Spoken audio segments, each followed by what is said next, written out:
Did the criminal justice system also play a role in that murder by basically granting a violent offender a PR, get out of jail free card, and then not having a timely trial?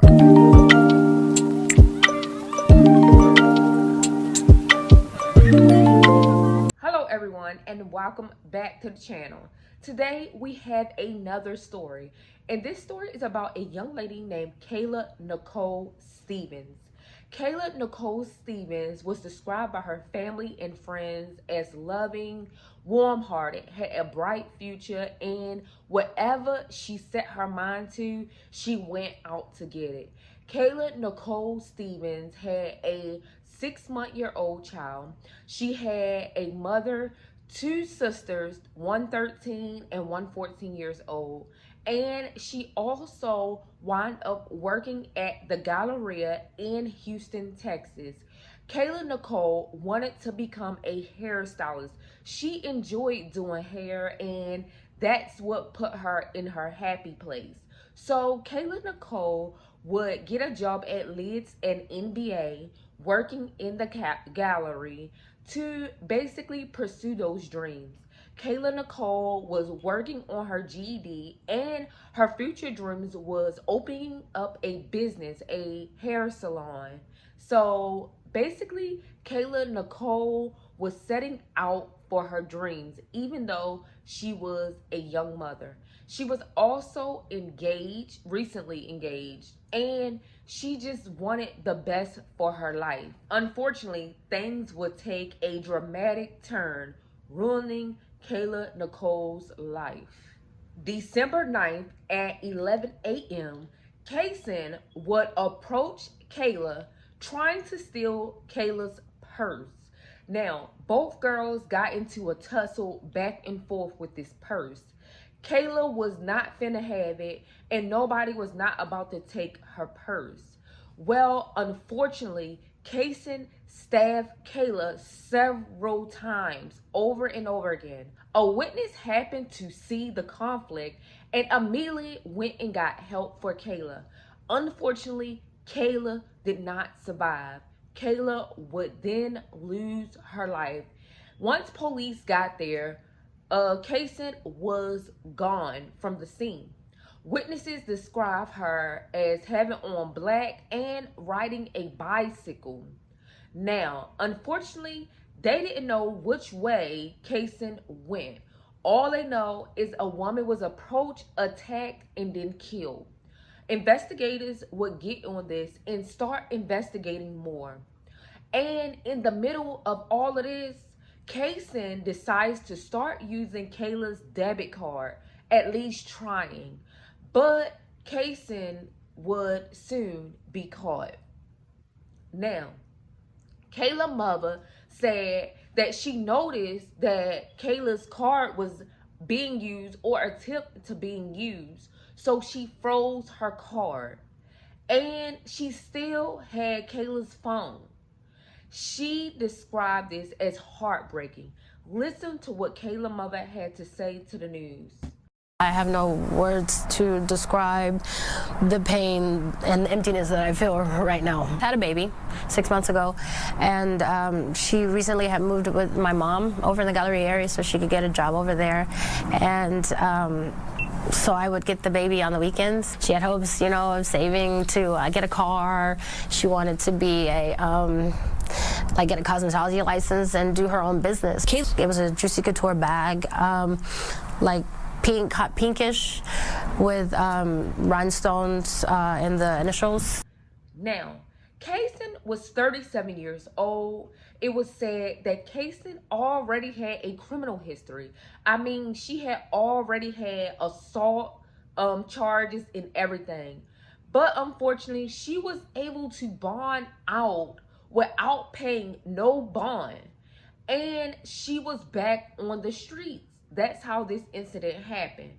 Now, her assault arrest was because she wound up stabbing her boyfriend and shoot him with some kind of bullets, not like a real gun, but she wound up also stabbing him. So that's how she got the assault charges and everything. But she was able to unfortunately bond out.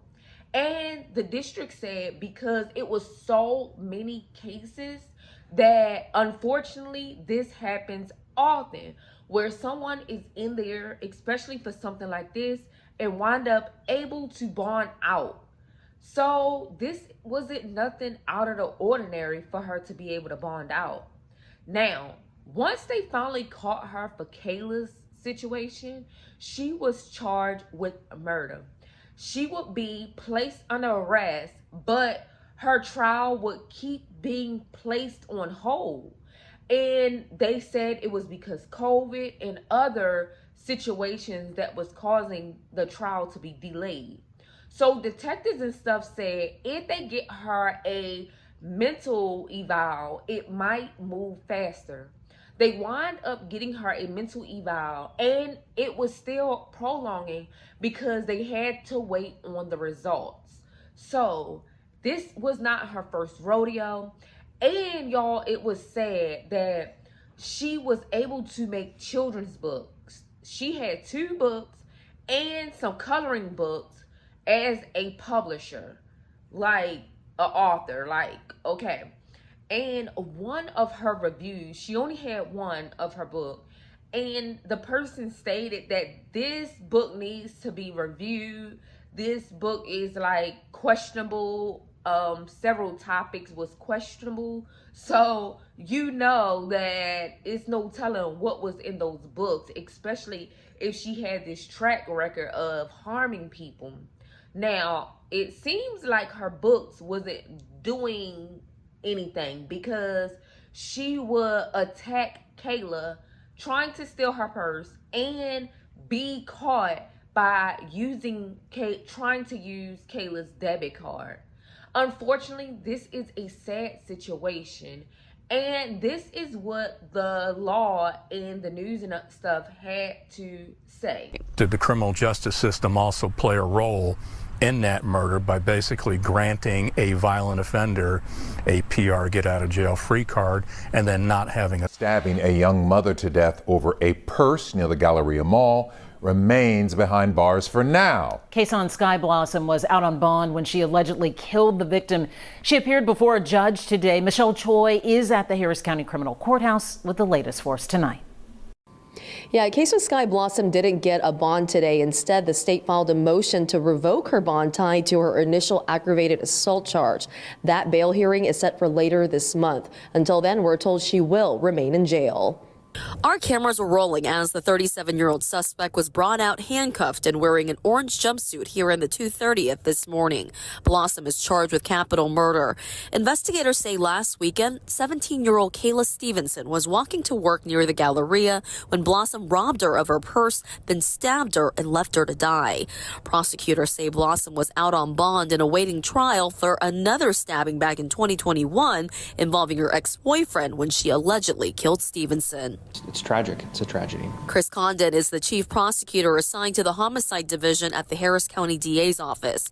They believe this was a random robbery and murder. I think it's always shocking when someone is killed, but it's especially shocking when someone is killed for no apparent reason. Our hearts go out to Miss Stevenson's family. I can't imagine what they're going through, especially at the holidays right now. We spoke to Stevenson's mother this week, who demanded justice for her daughter. Not only did they kill her and take her purse, they took her phone, and they tried to use her bank card, after. So it's like you continued to violate her after she had died. She went on to share Stevenson was engaged and leaves behind a 6-month-old daughter.